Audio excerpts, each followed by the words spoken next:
When people first arrived in Alberta, there was very little here. Many of the immigrants who chose to make this land their home actually came to Alberta because Ottawa practiced some smooth advertising. In posters, in communications for immigrants, they touted the new El Dorado, homes for everyone, free land. What they neglected to mention was that immigrants would have to carve that new El Dorado out of a harsh and unforgiving land by the sweat of their brow. But the immigrants came, and they did indeed build an El Dorado. Through hard work, through realism, through willingness to take short-term pain, they created the best place on earth. The prospect of independence is very exciting in the same way.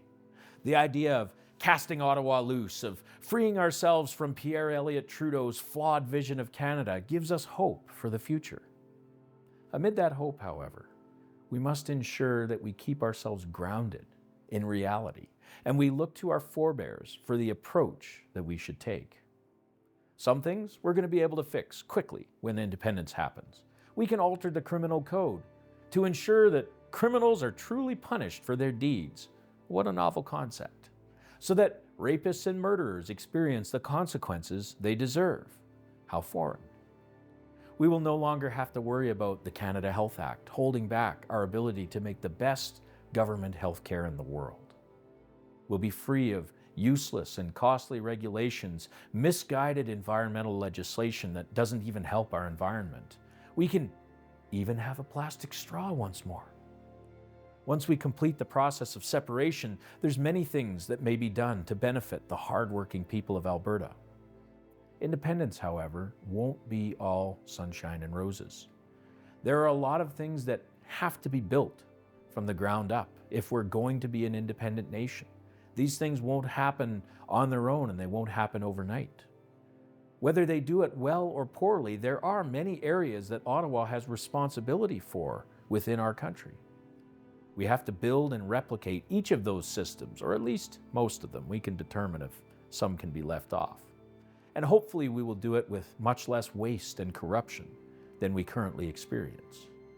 There are many treaties, international bodies, and other external relationships that Canada is part of that we will not automatically continue with when we leave Canada.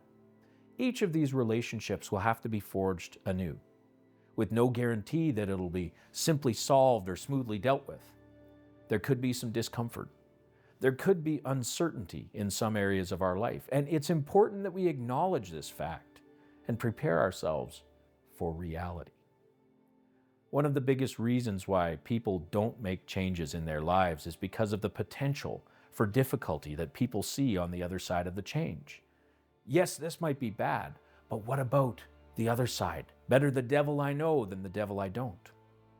So how do they solve that problem? Well, we need realism and preparation. If we go to Banff and climb a mountain in the middle of December, I will have a lot of trouble if I assume that the weather will be fine and I can climb with just a light windbreaker and some regular tennis shoes. My hike will be cold, painful, and possibly deadly. But if I prepare, if I get the proper equipment, if I wear the right clothing and time my hike properly, I can enjoy a beautiful hike and see sights that will take away my breath. I'll be warm, I'll be safe, I'll be happy. For independence to be a success, this is the work that we must do.